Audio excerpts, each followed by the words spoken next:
Welcome to today's physics class. In today's physics class, we are going to look at example 3 on this projectile motion.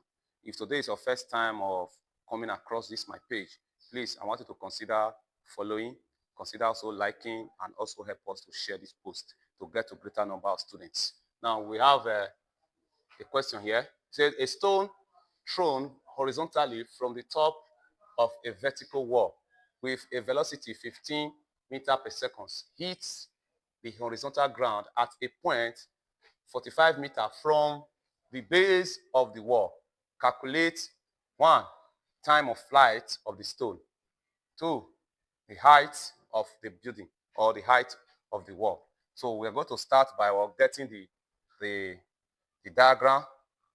Let's say this is the wall. This is the wall here, and the body is dropped or projected. As it's projected, it's falling down to this point. Okay.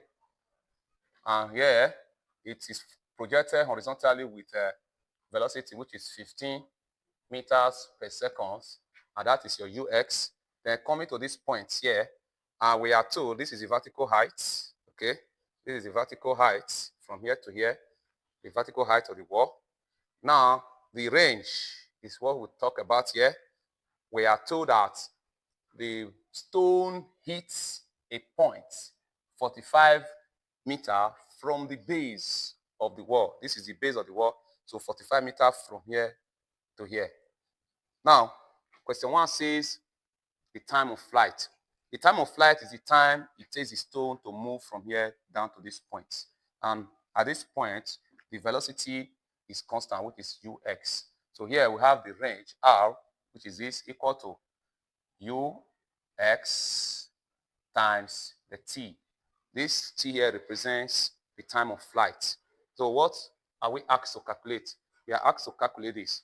We are given from the question r is equal to 45 meters, ux is equal to 15 meters per second. Okay. Now we can get the time of flight here from this formula. So your t now becomes the range all over the what? The velocity, which is velocity of projection. Therefore, time of flight become equal to 45 over what is our velocity? 15. 15. So this gives us what? 3 seconds. So 3 seconds is the time of flight. Now the height of the wall. Now for us to get this height of the wall, we will consider the vertical motion. So as the object is falling down, it's falling down under the influence of gravity. And at that point, your A is equal to plus G. So the only equation we are going to use now that involves this height is this. We'll have H equal to ut, that's uyt, since we are considering vertical motion, then plus half gt squared. So this time is the time of flight. Now what we're going to do now, this one at this point, u here is 0, uy equal to 0 at that point. Now this whole of this one, if you put 0 here, the whole of this one becomes what? 0. So that we have h equal to what? Half gt squared. Now g is 10. Just get your h now. H becomes half times 10. What is your time of flight? This t we just calculated. That is what? 3 squared. This one cancel this one, that's 5. So h is equal to 5 times 9. 5 times 9 is 45. H is also 45 meters. So this is the height of the wall. That is the end of the question.